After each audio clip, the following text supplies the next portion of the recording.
students, welcome back to my channel. Today I will continue one new subject, that is physical education. In physical education, I am going to teach physical fitness.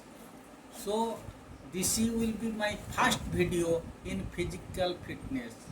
If you cooperate with me by and by, before the end of the examination, I will try to cover all chapters of physical education. So, physical fitness, introduction to physical fitness.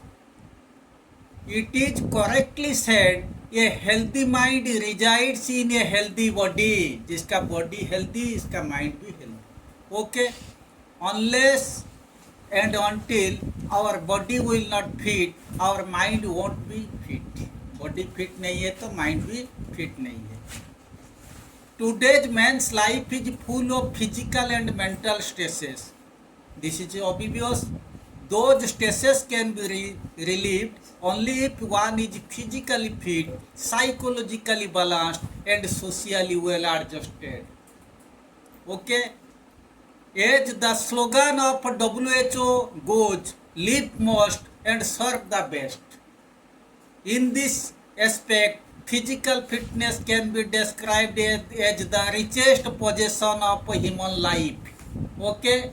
क्या होता है? Live most and serve the best. जितना दिन हम जिएंगे, service to mankind is service to God, इसका ऊपर ध्यान देंगे. Okay, then meaning and definition of physical fitness. Okay, physical fitness मतलब to remain fit in both body and mind. इसका literal meaning physically fit, because physics is also connected to mental faculty. That's why if a man is not mentally fit, he won't be physically fit. But according to some definition, I will explain you. Physical fitness is the ability of the body to adapt to the environment and perform daily activities without fatigue. थकावट नहीं आएगा. Without fatigue. अगर हम दिन भर according to with coping with the environment, suppose हम कोई काम को अच्छी तरह कर पाए, तब that is then we can say you are physically fit. Okay, then according some well thinkers like first according to Webster encyclopedia, ये डिक्शनरी वेबस्टर एनसाइक्लोपीडिया में फिजिकल फिटनेस का जो डेफिनेशन दिया हुआ, it is the ability of a person to do daily routine work without fatigue, moreover to participate in playful activities and still reserves enough capacity to meet any emergency. दिन भर काम करने का बावजूद भी अगर इसके पास फिर भी ताकत है कोई इमरजेंसी सिचुएशन में वो काम कर सके, तब वी कैन से ही इज फिजिकली फिट. कुछ लोग होता है थोड़ा सा काम कर देने पर फैड होके गिर पड़ते, ये लोग फिजिकली फिट नहीं. Okay, according to David R Lamb, I think suppose एक एक वेल विशर, कोई माने कोई साइंटिस्ट, कोई सोशल थिंकर, इनका नाम देंगे और वो जो डेफिनेशन दिए इसको अगर लिखेंगे, इसका ऊपर ज़्यादा इंप्रेशन आएगा. So for my knowledge is concern, according to David R Lamb, physical fitness is the capacity to meet present and potential physical challenges of life with success. Okay, तो प्रेजेंट सिचुएशन और positive potential physical challenges of life, जो physical challenge को हम कभी avoid नहीं कर सकेंगे, तब ये जिंदगी रास्ते में हम जब चलते हैं, there are many, we have to face many problems, many challenges. अगर सारे चैलेंज को हम ताकतदार के रूप में समाधान कर पाए, तब we can say we are physically fit. Okay, there are two categories of physical fitness, एक हेल्थ रिलेटेड फिटनेस, एक motor skill related fitness. Motor skill मतलब मोशन, मूवमेंट. हेल्थ रिलेटेड में cardio respiratory endurance, muscular strength, muscular endurance, flexibility. Motor skill related fitness में speed, power, agility, balance, coordination, accuracy. So by and by I will explain all these terms. Before going further, I can say you what do I mean by endurance. Endurance means endurance का मतलब don't cross my एंडुरेंस limit, जो होता है patience, patience level को बोलते हैं एंडुरेंस. Okay, किसी का एंडुरेंस लिमिट मीन्स इसका पेशेंस का एक लिमिट होता है, that is endurance limit. Okay, then तब मैं जो कहा हेल्थ रिलेटेड फिटनेस का, फास्ट में इसको भी बताऊंगा one by one, motor skill related fitness को भी वन बाय वन सारे एक्सप्लेन करूंगा. देन अभी मैं बताऊंगा importance of physical fitness. So I am strictly following Oswal book because this marking skill is Oswal book. So far my knowledge is concerned, marking skill is Oswald book. That's why I am following Oswald book. So importance of physical fitness. The importance of physical fitness in different spheres of life are as follows. पहले physical, तब इसी में 5-6 point, तब सब में physical में 5-6 point, then mental में 5-6 point, emotional में 5-6 पॉइंट, सब में 5-6 पॉइंट हम लिखेंगे. तो पहले physical, improvement of energy level and sleep. Okay, energy level हम लोग का बढ़ जाता, स्लीपिंग ठीक होता. ये बात तो सही है, जिसको नींद अच्छी तरह नहीं आता वो कोई काम का लोग नहीं है, कोई काम अच्छी तरह नहीं कर पाता. Then significant decrease in the risk of heart diseases and heart attack. जो फिजिकली फिट रहता, इसका ब्लड सर्कुलेशन सही रहता, ताकि इसका हार्ट अटैक का चांस कम हो जाता. जिसका ब्लड सर्कुलेशन सही हो, इसका बॉडी में सारे जगह में एनर्जी लेवल सही रहता, because blood circulation is the vital thing so for health issue is concern. Blood circulation नहीं होने पर ब्लॉकेज आ सकता, हार्ट अटैक भी आ सकता. तब इसीलिए ब्लड सर्कुलेशन के लिए हार्ट रेस्पॉन्सिबल होता है, लंग्स रेस्पॉन्सिबल होता है, ब्लड वेसल्स रेस्पॉन्सिबल होता है. ओके, देन नेक्स्ट होता है, ये हो गया फिजिकल का 2 पॉइंट मैंने बताया. Then next decrease in body fat. तो बॉडी का जो कोलेस्ट्रॉल बढ़ जाता हम बोलते हैं, तो अब हमारा जो वेन का अंदर जो सब फैट जमा हो जाते हैं, तो ये होने पर ब्लॉकेज आने का भी चांस रहता है. Decrease in body fat, decrease in resting blood pressure.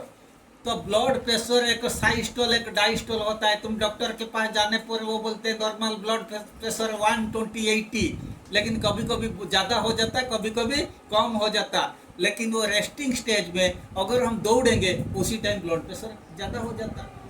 तो इससे हम नहीं लेंगे, हम लेंगे रेस्टिंग स्टेट में ब्लड प्रेशर कितना होता है. तो अब ये भी फिजिकल में जाता. Increase in muscle tone and strength. Muscle का क्या होता है, स्ट्रेंथ ज़्यादा हो जाता, ताकि हम कोई फिजिकल काम कर सके. Loss in excess wait, weight loss हो जाता, क्योंकि वेट लॉस करके आजकल तो स्लिम होने के लिए सब, वेट लॉस करने के लिए सब ज़्यादातर सबका ध्यान रहता. तब ओके, तो अब हम क्यों वेट लॉस करेंगे, अच्छी तरह फिजिकल फिटनेस का जो रूल्स इसको पढ़ेंगे, सब सारी चीज़ खत्म हो गया. Okay, then improvement in posture, बैठने का, चलने का, कोई भी बात करने का, तब इसको बोला जाता पोस्चर. तब राइट पोस्चर भी फिजिकल फिटनेस से आता है, तब ये फिजिकल कैटेगरी में आता है. Then mental, improvement in cognitive function, development in the ability to take fast and correct decisions. तब हम लोग का कॉग्निटिव फंक्शन को बढ़ाता, मतलब हम फास्ट और करेक्ट डिसीजन ले सकते. Development in clarity of thought, चिंता करते जो शुद्ध चिंता करते. ओके, थॉट क्लैरिटी आ जाता. Development of motor coordination, motor coordination मतलब मूवमेंट. तब विदाउट मोशन अगर हम स्टैटिक हो गए, सब चीज़ खत्म होगी. कोई लोग कहेगा मैं बहुत बहादुर हूँ, मैं बहुत टैलेंटेड हूँ, लेकिन मैं स्टैटिक एक जगह में स्टैटिक होकर बैठूंगा, everything will become valueless. Without motion nothing will be happen. Okay, so the improvement in overall quality of life. Okay, then emotional मतलब improvement in the ability to manage stress. जो emotionally sound वो stress को अच्छी तरह balance कर सकता. Decrease in the levels of depression and anxiety. इसका ज़िंदगी में आज का 21st सेंचुरी में ज़्यादातर लोग का पास वही चीज़ एक होता है, एंजाइटी और डिप्रेशन ज़्यादा होता है, तो ये कम हो जाएगा. इम्प्रूवमेंट इन इमोशनल स्टेबिलिटी. इमोशनली हम ऐसे बहुत इमोशनल और सेंटिमेंटल नहीं होंगे, सोच समझ के सब चीज़ कर सकते हैं. Development in the ability to handle success and failure efficiently. जो अच्छा आदमी होता है, जो फिजिकली मेंटली अलर्ट रहता, फिट रहता, फेल्यूर टाइम में ज़्यादा दुखी नहीं होता और सक्सेस टाइम में ज़्यादा खुशी नहीं होती. Okay, then social development of healthy habits. Development in maintaining good shape, size and body structure. Thus personality becomes attractive. Body का शेप, साइज, स्ट्रक्चर अगर ठीक रहेगा तुम लोग का पर्सनालिटी भी बढ़ जाएगा. इम्प्रूवमेंट इन वर्क एफिशिएंसी भी बढ़ जाएगा, काम करने का ताकत भी बढ़ जाएगा. ग्रोथ इन कॉन्फिडेंस लेवल भी बढ़ जाएगा. Improvement in the ability to coordinate, cooperate and adjust with people. सबसे इम्पोर्टेंट ये social. So far man is a social animal as said by Tolstoy. तब वही बात होता है, सोशल एनिमल. तो कोई कभी कभी कुछ महान लोग बोलते हैं, what do you mean by education? The means of education is nothing but only social adjustment. अगर तुम कुछ भी करो, सोशली अगर एडजस्टमेंट नहीं कर पाया, तुम्हारा लाइफ में कुछ नहीं है, सब चीज मतलब फीका पड़ जाएगा. Okay, then components of physical fitness में जो कहा था पहले, हेल्थ रिलेटेड मतलब concern with how well the systems of our body work. Health related component of physical fitness means how well the systems of our body work. Then motor skill related means the motor skill, it is concerned with the basis of successful participation in sports. Motor मतलब motion, sports में participation करना. So first health related में cardiovascular एंडुरेंस also known as called respiratory endurance.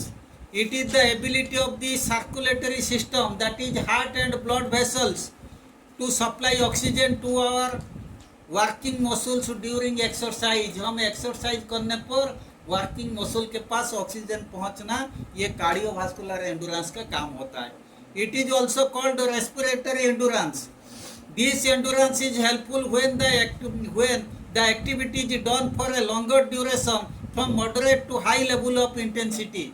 Suppose हम running race करते हैं तो पहले slowly दौड़ते हैं, इसके बाद तेज दौड़ने लगे, तब उसी टाइम में कार्डियोवास्कुलर एंडुरेंस ज़्यादा होना चाहिए, नहीं तो हम रास्ते में ट्रैक में फेड होकर गिर पड़ेंगे. ओके, तब ये हो गया.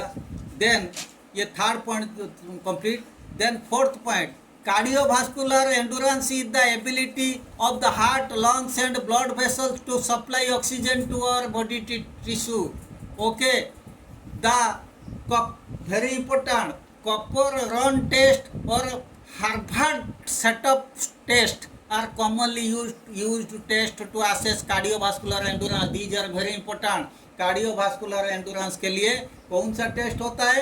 Copper run test, COOPR, not Cooper, COPR नहीं है, COOPR, कॉपर रन टेस्ट और हार्वर्ड सेटअप टेस्ट, HARVARD. ये कार्डियोवास्कुलर एंडुरेंस का टेस्ट होता है. ये शॉर्ट क्वेश्चन में आने का ज़्यादा उम्मीद है. देन स्टामिना और मस्कुलर एंडुरेंस. ओके, जिसका मस्कुलर एंडुरेंस ज़्यादा है, तो अब इसका क्या होता है, स्टामिना ज़्यादा हम कहेंगे. Okay, it is the ability of the muscle group to continue muscular movement over a length of time even under fatigue. मतलब थकापन आ जाने पर भी फिर भी हम कोई काम कर सकते कंटिन्यूसली. तब उसी को कहेंगे हमारा स्टामिना। जो लोग का स्टामिना ज़्यादा रहता है वो जो लोग का स्टामिना ज़्यादा रहता है वो ज़्यादा देर तक काम कर सकता है। जिसका स्टामिना ज़्यादा नहीं है, कम है, वो बहुत जल्दी कने फेड होके गिर पड़ता। This endurance displays the ability of the muscles to perform contractions for extended period of time. तो हम लिखे नहीं एक्सपांसन, एक्चुअली एक कॉन्ट्रैक्शन रिलैक्सेशन दो चीज मसूल होता है, लेकिन ज़्यादातर इम्पोर्टेंस कॉन्ट्रैक्शन होने पर ही एक्सपेंशन होगा। ज़्यादातर कॉन्ट्रैक्शन, सपोज कोई हैवी वेट हम उठाएंगे तो लिफ्ट करेंगे तो उसी टाइम मसल कॉन्ट्रैक्शन होना चाहिए। Okay, muscular endurance can be improve to a great extent performing multiple repetitions of an exercise, example cycling, running etcetera. जब साइकिलिंग, रनिंग ये सब चीज़ करते, रनिंग में मेनली, तब तुम्हारे वहाँ पर मस्कुलर एंडुरेंस का ज़्यादा फंक्शन रहता है। The sit up test, SIT-UP test is most often used to test muscular endurance. Then strength, it is the ability of muscles to overcome resistance. Okay, it is the ability of the muscles to overcome resistance. थोड़ा सा याद दिलाओ machine chapter में physics. It is the ability of the machine to ability resistance is known as load. Okay, same thing, it is the ability of muscle to overcome resistance. Strength can be defined as the amount of force a muscle can exert. So अगर कोई heavy चीज हम उठाएंगे तब एक अच्छा माने जो आराम से उठा पाया, तब इसका मसल का ताकत है, तब वो आराम से उठा पाया। कुछ लोग उठाने में बहुत परेशानी होती है उन्हें, तब हम कहेंगे इसका स्ट्रेंथ कम है। There are 3 kinds of strength, static, dynamic and explosive. Static मतलब holding a hand stand in gymnastic. Gymnastic में एक हैंड स्टैंड को हम होल्डिंग करेंगे। हैंड स्टैंड मतलब तुम सोच रहे होंगे हाथ में कोई चीज़ पकड़ेंगे, वो बात नहीं। हाथ को पाँव पे रखेंगे, अगर तुम कितना देर तक रख सको। ओके, डायनामिक मतलब हाँ, हाथ को हम माने नाखून का ऊपर जो टच करते कांस्टेंट, तब उससे कहा जाता holding a hand stand in gymnastic. मतलब हाथ को लेके पैर का ऊपर जो रखते हैं उसी टाइप का। अच्छा, डायनामिक परफॉर्मिंग रिपीटेशंस इन वेट ट्रेनिंग। जब डायनामिक मतलब हमेशा हम जो वेट लेते हैं ऊपर से नीचे से ऊपर उठाते, उससे कहा जाता है dynamic. Explosive performing A spike in volleyball. Spike मतलब वॉलीबॉल में एक हिट करते हैं, जब बॉल आता है लिफ्ट देने के बाद जो हम स्मैश जिसको कहा जाता है उससे स्पाइक कहा जाता है। उसी टाइम डायनामिक इक्विलिब्रियम होना चाहिए। मतलब ये खाली इक्विलिब्रियम यहाँ नहीं, सब जगह में इक्विलिब्रियम। फिजिक्स में इक्विलिब्रियम, दिमाग चलाने में इक्विलिब्रियम, कोई काम करने में equilibrium. Equilibrium is the base supply, क्योंकि कोई भी चीज़ में सिस्टमेटिक ढंग में सही सलामत हम करने के लिए इक्विलिब्रियम ऑफ माइंड होना चाहिए। Okay, different games require different levels and types of strength. It can be improved through systematic training. The push-up test, PUSH, push-up test is most often used to test muscular strength. Then flexibility, it is the ability of the joints to move in maximum range. Joint कितना दूर जा सके, इसको कहा जाता है flexibility. समझे? हम कहेंगे इसका माइंड बहुत फ्लेक्सिबल, वो बहुत फ्लेक्सिबल आदमी। फ्लेक्सिबल मतलब तुम जहाँ भी इसको बोलो वो चला जाएगा। अभी सपोज इसको थक मैंने बहुत दिन भर घुमा कोई लोग घुमाए तो अब ये टायर्ड हो गया कहेगा, वो कभी टायर्ड नहीं होता। फिर बालेश्वर गया था, आगे फिर कटक जाओ, कहेगा हाँ आराम से जाऊँगा। So he will become considered as a flexible man.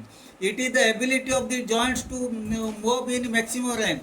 Flexibility decreases with increasing age and also due to sedentary lifestyle. Sedentary lifestyle मतलब भेगाबॉन्ड लाइफस्टाइल। जिसका कुछ भेगाबॉन्ड लाइफस्टाइल मतलब जिसका लाइफस्टाइल का लाइफ में कुछ है नहीं, मतलब कोई इसको क्या कहे, तब जिसका लाइफ में जो लाइफ में एक प्रिंसिपल नहीं होता है. A life without principle is called sedentary lifestyle. Okay. Without flexibility, the muscles and joints would grow stiff and movement would be limited. हम बोलते हैं ना, हम जो एक्सरसाइज करते हैं, हम बोले कि काफ़ी दिन एक्सरसाइज नहीं किया, मेरा जॉइंट सब जैसे स्टिफ हो गया. Okay. Flexibility varies from joint to joint due to its structure, adjoining ligaments, tendons and muscles. Structures, adjoining ligaments, tendons and muscles. अच्छा मुझे बताओ, लिगामेंट्स मतलब द बोन टू बोन, जो muscle connected bone to bones are called ligaments. Tendons, muscles to bone जो joint होता है उसे tendon कहा जाता है. अच्छा, the improved flexibility helps us prevent injury. Okay. The sit and reach test, SIT-REACH, sit and reach test is commonly used to test flexibility. Then power, it is the ability of the body to do maximum work at an explosive pace. Physics का अनुसार power अलग होता है. Rate of doing work is called power. समय का हिसाब में हम कौन कितना काम कर सकता, उससे पावर एस्टिमेट किया जाता. जो कम समय में ज़्यादा पावर किया मतलब वो ज़्यादा पावरफुल. ओके. तब लेकिन फिजिकल एजुकेशन में वही चीज़ होता है, लेकिन थोड़ा डिफरेंट ढंग से लिखा हुआ. It is the ability of the body to do maximum work at an explosive pace. मतलब वही होता है. एक्सप्लोसिव मतलब he is very explosive batting. इसका बेटिंग बहुत एक्सप्लोसिव, मतलब कम समय में बहुत जो रन कर सकता, उससे माने ज़्यादा हम पावरफुल कहेंगे. It is the combination of strength and speed to overcome resistance with very high speed. Power has the ability to produce the greatest amount of force in the shortest possible time, as in jumping, lifting, etc. Shortest possible time में greatest amount of force देकर अगर हम काम करेंगे. It can be measured by a dynamometer, dynamometer, dynamometer, or by jump height test, JUMPHEIT. Okay. ये test बहुत important होता है, MCQ में आने का ज़्यादा चांस है.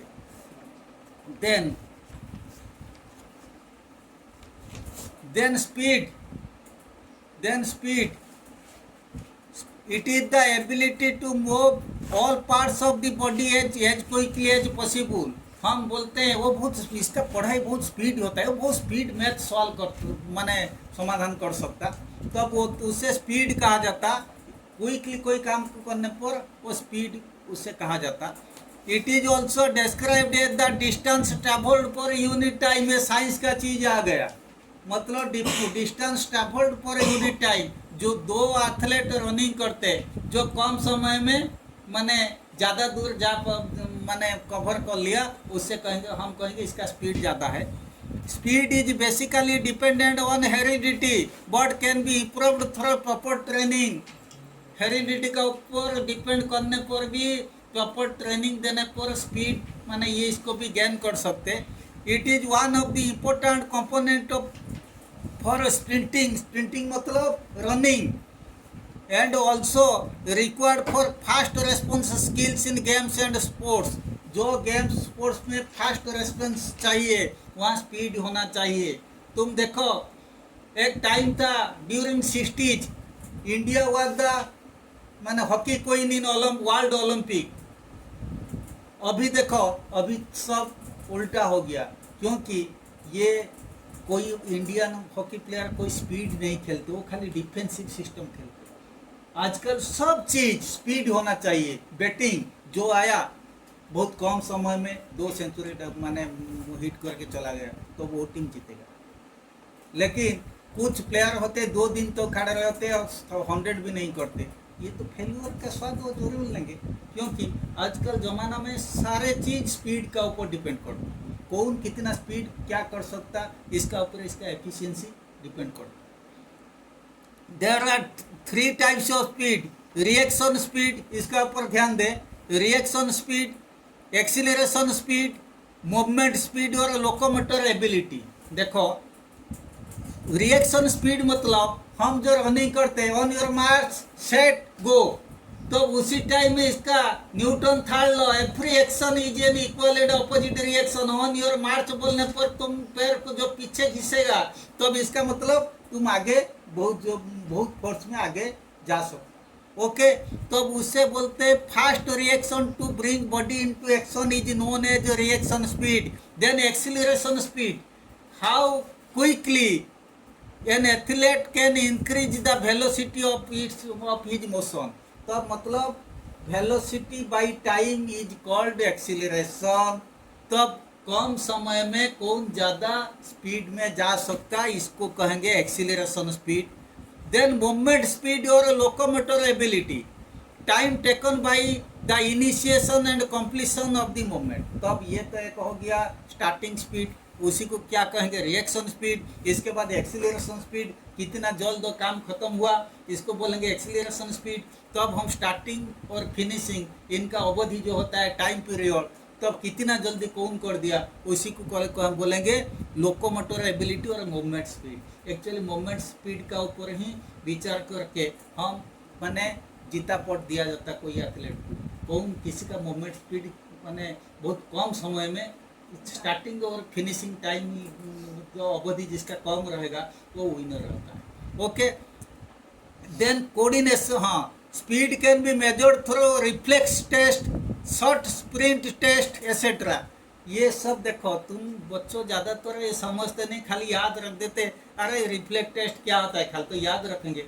रिफ्लेक्स एक्शन मतलब क्या होता है, जैसे हम लोग का जो स्पाइनल कॉर्ड रिफ्लेक्स एक्शन करता है, तो रिफ्लेक्स टेस्ट मतलब कोई स्टिमुलस दे के हम टेस्ट करते हैं। सपोज तुम्हारा आंख में मैंने टॉर्च लाइट दे के गिराया, तो उसी टाइम तुम्हारा एक्शन कितना है, कितना स्पीड में तुम भागेंगे। रास्ते में एक सांप है तो उसी को देख के कितना जल्दी तुम भागेंगे।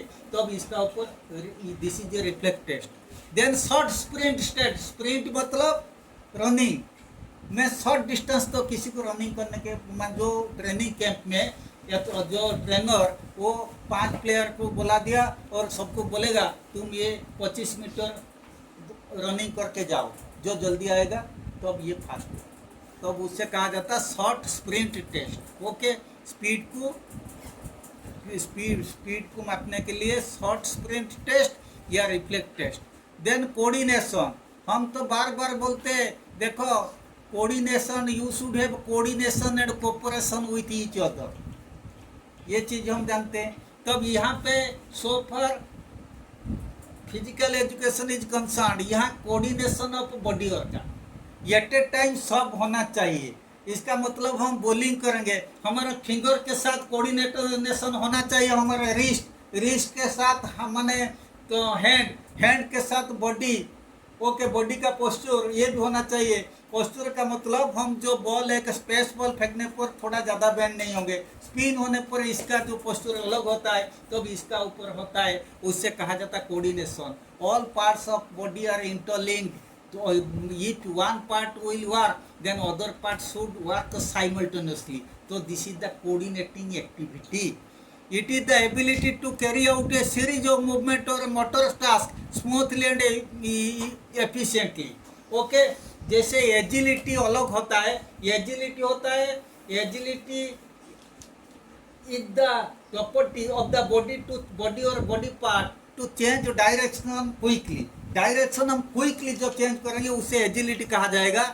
लेकिन यहाँ पे वो एजिलिटी तो होगा लेकिन सारे बॉडी पार्ट को के सिर्फ में एक काम नहीं होगा, ये सीरीज ऑफ वर्क। जैसे मैंने कहा बॉलिंग करते वक्त हमारे 5-6 part body part at a time काम करते हैं, सो उससे कहा जाता है कोऑर्डिनेशन। एजिलिटी तो माने इंटीग्रेशन और सम्मेशन of agility is called coordination. Okay, it can also be described as the ability to perform a motor task accurately and smoothly using body movement and senses। देखो जिसका सेंस नहीं, इसका body movement का कोई नाम निशान भी नहीं है। ओके, पहले सेंस इज वेरी इंपॉर्टेंट, क्योंकि main monitoring system of our body is the nervous system. For every work the guidance is given by nervous system. तब हम कई कोई भी काम करेंगे तब हमेशा कोई for any physical activity first order is given by the brain and spinal cord, that is CNS और central nervous system. Okay, this part is the main regulating system of our body. कोई भी system को वो operate करता है। Okay, then it is often considered as the common denominator of the skill related component of fitness because it involves the nervous system and the skeletal system to work harmoniously। harmoniously मतलब देखो, in your class all the students should have a harmonious environment। I think you might have understand this। harmonious environment means किसी के साथ कोई झगड़ा नहीं करेंगे, ध्यान दे के क्लास में पढ़ेंगे, टीचर जो बोलेंगे ध्यान दे के सुनेंगे, हो हल्ला नहीं करेंगे, डिसिप्लिन मेंटेन करेंगे, then only we can say this is you are maintaining a harmonious environment. Anyhow, hand eye coordination test, ये बहुत इंपॉर्टेंट है। हैंड आई कोऑर्डिनेशन टेस्ट, देखो हैंड आई, इसका मतलब मैंने देखा देयर इज ए शूटिंग करने के लिए वहाँ पे एक टारगेट है, मैं आंख से देखा तब हैंड से शूटिंग करूंगा, तब हैंड आई का प्रॉपर कोऑर्डिनेशन होना चाहिए। ये तुम याद करो, जो रामायण में जो शिव धनु तोड़े थे रामचंद्र, तब ये हैंड आई कोऑर्डिनेशन अगर इनका सही सलामत नहीं रहता वो कभी नहीं कर पाता। Okay, hand eye coordination test और फुट आई कोऑर्डिनेशन टेस्ट, ये भी अभी भी फुट आई कोऑर्डिनेशन टेस्ट हम देखेंगे। फुटबॉल में किसी के पास गोल पोस्ट को किक करेंगे तब गोल पोस्ट को देखेंगे, फुट को इस्तेमाल करेंगे। तो foot eye coordination test are often used to assess coordination. Then balance, balance it is the ability of the body to maintain an upright posture while at rest और in motion. Rest condition में balance होना चाहिए। Suppose कोई cycle चला के जाता है, हम बोलते हैं पूरा बैलेंस करके, नया सीखते हो तुम तो बैलेंस करके चला। ओके, मोशन में, रेस्ट कंडीशन में भी कभी रेस्ट कंडीशन में भी हमें बैलेंस करना पड़ता है। तब जैसे उससे कहा जाता रेस्ट कंडीशन में भी बहुत चीज़ बैलेंस करना पड़ता, क्योंकि ये तो ज़्यादातर बैलेंस रेस्ट कंडीशन में मेंटल बैलेंस रहता है। क्योंकि रेस्ट को कोई आदमी, ये जनरल चीज़ में प्रैक्टिकल चीज़ बोलता हूँ, कोई आदमी रेस्ट लिया मतलब इनका दिमाग में सब दिमाग को अटैक करेगा सारी चीज़। कोई मोशन में मतलब ये माने मेंटल इक्विलिब्रियम वो बिगड़ नहीं सकता, क्योंकि तुम दूसरे काम करने लगेंगे। Okay, any how it is the ability to move two और more body parts under control smoothly and efficiently. Balance is important in sports such as gymnastic, hockey etcetera. Gymnastic, javelin, ये हॉकी, ये सब के case में balancing सबसे important होता है। There are two types of balance: static balance, maintaining equilibrium while not moving, मतलब in static condition, resting condition में। Dynamic balance, maintaining equilibrium while the body is moving। Okay, तो ये होता है द बैलेंस बीम टेस्ट। मैं तुम्हें बेहतर example देता हूँ। सपोज कोई एक वेट लिफ्टिंग करता, कांस्टेंट एक जगह में, वो स्टैटिक कंडीशन में है, नीचे से वेट लेके ऊपर ऐसे उठाता, तब दैट इज स्टैटिक बैलेंस। तब एक कोई लड़का नया साइकिल चलाता, तब ये गिर भी पड़ सकता, डायनामिक कंडीशन में वो कैसे बैलेंस करता।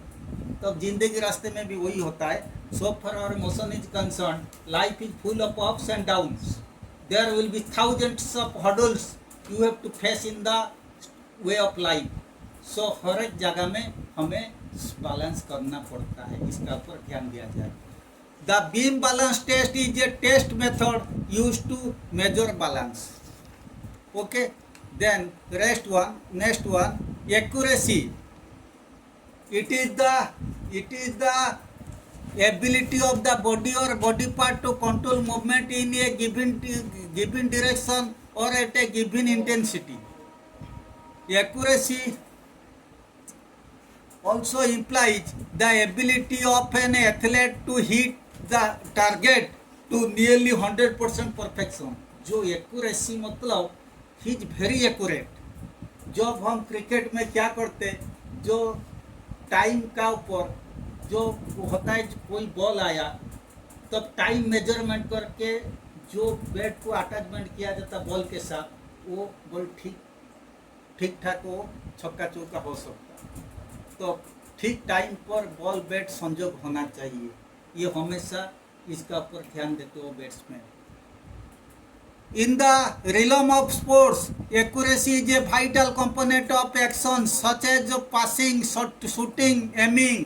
स्पोर्ट्स में क्या होता है, तो किसको पास किया फुटबॉल, तो एक जन दूसरे जन के पास पास करेगा, मतलब पूरा एक्यूरेट उसी के पास जाना है। जैसे तुम्हारा माने गोल पोस्ट को किक करना, तो वहाँ एक्यूरेट होना चाहिए। जैसे शूटिंग में तो ऑब्वियस होना चाहिए, एमिंग, कोई एम करके अगर तीर चलाते हो हम, वहाँ भी एक्यूरेसी का ऊपर ज़्यादा ध्यान दिया जाता है। Accuracy is a qualitative term that describes how close the measurement are to the actual true level. तो जो 100% एक्यूरेट, इसका रिजल्ट भी 100% आने वाला है। Okay, the integration of mental rehearsal into the physical rehearsal takes place through accuracy. Very good sentence. Mental rehearsal, तुम जानते हो हमारा माइंड के अंदर हमेशा रियल सेल चलता। रियल सेल चलता मतलब हम बोलते हैं ये काम किया जाए या नहीं किया जाए, वहाँ हमेशा वो जो होता है धक्कड़ पंचड़ होते हैं इसका अंदर, तो वही चीज। तो ये हो गया मेंटल रियल सेल। तब इसके बाद माइंड जो बोलेगा फिजिकल एक्शन वही करेंगे, तब then physical rehearsal. So physical rehearsals hankers after mental rehearsal. After mental rehearsal if your nervous system order for the physical body parts to start rehearsal, then physical activity will done. Okay, then this is the last part, factors affecting physical fitness. The physical fitness of an individual are affected by the following factors. First, heredity plays an important role in effective physical fitness. Features like height, body structure are related to heredity factors, thus affect physical fitness. Okay. Our genes, तुम देखो heredity के लिए genes are hereditary vehicles that passes from parents to offsprings. हम लोग का जो generation to generation जो similarity रहता है, ये जीन्स के वजह से रहता है। अच्छा, our genes can reflect the characteristics of us as far as 7 previous generation. सबसे इम्पोर्टेंट, ये 7 जन्म तक वो क्या होता है, जीन्स का भावना रहता है। पता नहीं सब जगह में 7 जन्म तक हम साथ निभाएंगे। 7 जन्म से जीन्स आता, क्या 8 जन्म नहीं हो सकता? हो भी सकता, एनीहाउ वो बुक में लिखा हुआ। अच्छा, then nutrition, unbalanced diet, malnutrition and undernutrition reduces efficiency, where a nutritional diet improves our physical fitness. देखो, बैलेंस डाइट जो खाता है वो फिजिकल फिट रहता है। The right amount of calorie intake and balanced diet helps an individual to achieve good health. Okay, the diet of a sportsman should be of high calories as he burns a lot of energy while performing his physical activities. क्योंकि हम लोग को ज़्यादा calorie नहीं चाहिए, वो negative असर डालेगा। लेकिन जो स्पोर्ट्समैन, इनको तो ज़्यादा कैलोरी, ज़्यादा एनर्जी चाहिए, ज़्यादा कैलोरी उन्हें ज़रूरत होता है। We must take right amount of nutrients considering the type of activities, age, weight, climate, diseases. Climate के आधार पर हम खाना खाते हैं, डिजीज के होने पर भी हम सोच समझ के खाना खाते हैं। वेट का जो समझ किसका वेट ज़्यादा हो गया, वो खाना थोड़ा लाइट खाना खाता है। एज के हिसाब में भी खाना खाते, वही बात। Then next, nutrition complete. Then nutrition के बाद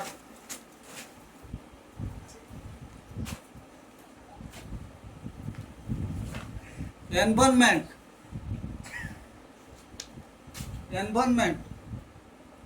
climate, weather, temperature, natural environment greatly affect physical fitness. Clean, safe, hygienic environment helps to gain physical fitness, whereas dirty, polluted and unhygiened environment decline physical fitness. High levels of humidity and heat make it difficult to keep the body cool and increase dehydration. ज़्यादा humidity होने पर क्या होता है, हमें dehydration हो जाता है। गर्मी टाइम में देखो डिहाइड्रेशन ज़्यादा हो जाता है। People having a healthy home and surrounding environment are more likely to be healthy. जिसका होम में मतलब इमीडिएट एनवायरनमेंट हेल्दी रहता, तो माने आउटवर्ड एनवायरनमेंट जिसका हेल्दी रहता, तो ये लोग नेचुरली हेल्दी ही रहेगा। अच्छा, हम एक चीज़ कहावत है, sanitation is better than hygiene. Sanitation is better than hygiene. Okay, then proper training. Proper training increases the physical capability to a great extent. The right amount of training, appropriate equipment and facilities, knowledgeable and experienced physical trainers can be said as the boon for the development of physical fitness. Excessive, irregular and no physical training affect physical fitness in a negative way. Suppose हम training में ज़्यादा training ले लिए, irregular training, एक दिन जाएंगे 8 दिन नहीं जाएंगे ट्रेनिंग कैंप में, और नो फिजिकल ट्रेनिंग बिल्कुल नहीं लिए, सीधा मैदान पे चले गए विदाउट ट्रेनिंग, तब ये क्या होता है, ये नेगेटिव असर भी डाल सकता है। Then emotional stability. Stable emotions improve the physical fitness, whereas stress and tension result in the decline of physical fitness। ये तो अभिव्यस है। तुम स्ट्रेस में हो, टेंशन में हो, तुम बोर्ड एग्जाम देने जाएंगे, अगर तुम बहुत स्ट्रेस में, कोई कारण से बहुत स्ट्रेस में हो, तुम्हारा एफिशिएंसी कम हो जाएगा। तो माने ये तो कहावत है, when mind is stable then efficiency level is high। Okay, an emotionally stable individual has emotional maturity and he does not have occasional fluctuation in his or her mood। जिसका माइंड स्टेबल होता है, शांत रहता, से occasional fluctuation इनका mind भी नहीं आता। तुम देखो कुछ स्टूडेंट होते हैं जो शांत काम ब्रेन होते हैं, कभी एग्जाम में गलती करके नहीं आते, लेकिन कुछ जो फ्लक्चुएटेड माइंड होते हैं वो कहेंगे अरे मैं जानता था, वो कैसे मिस्टेक हो गया मुझे पता नहीं चला। अरे इसलिए because due to your fluctuation of mind. अच्छा, then regular exercises. It is said that our body is a machine which improves and develops with regular physical work and declines its efficiency due to less or non-irregular physical work। ये तो हम अच्छी तरह जानते हैं, regular physical work या exercise करने पर हमारा हेल्थ अच्छा रहता। जब हम एक्सरसाइज नहीं करते या फिजिकल वर्क नहीं करते, ये हमारे ऊपर नेगेटिव असर डालता। Engaging in regular exercise can strengthen our heart, improve blood circulation, tune muscles and enhance flexibility। सब पॉजिटिव आ जाता। पहला होता है ब्लड सर्कुलेशन ठीक होता, मसल टून भी ठीक रहता, मसल का मूवमेंट ठीक रहता, फ्लेक्सिबल हो जाते मसल, ताकि हमारा हेल्थ ठीक रहता। Regular exercise helps in development of our thinking, learning and judgment skill।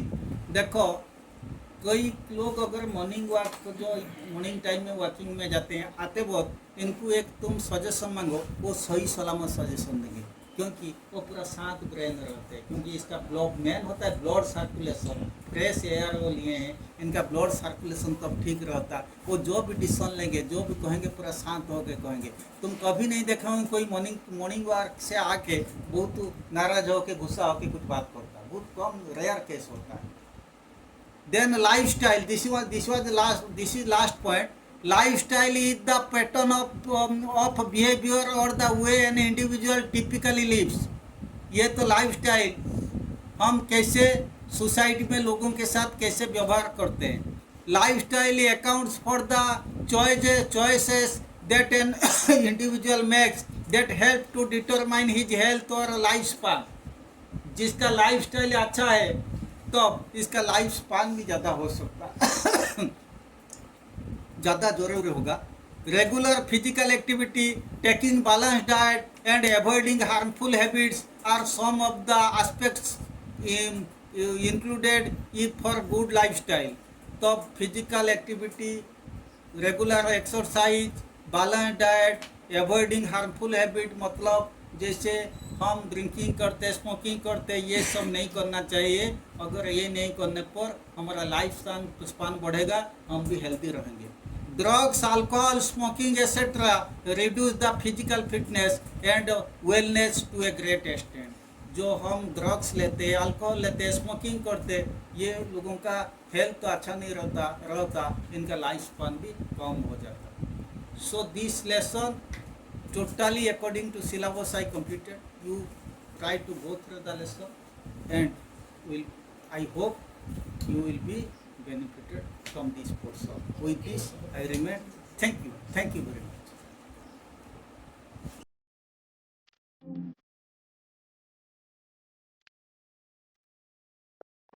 much.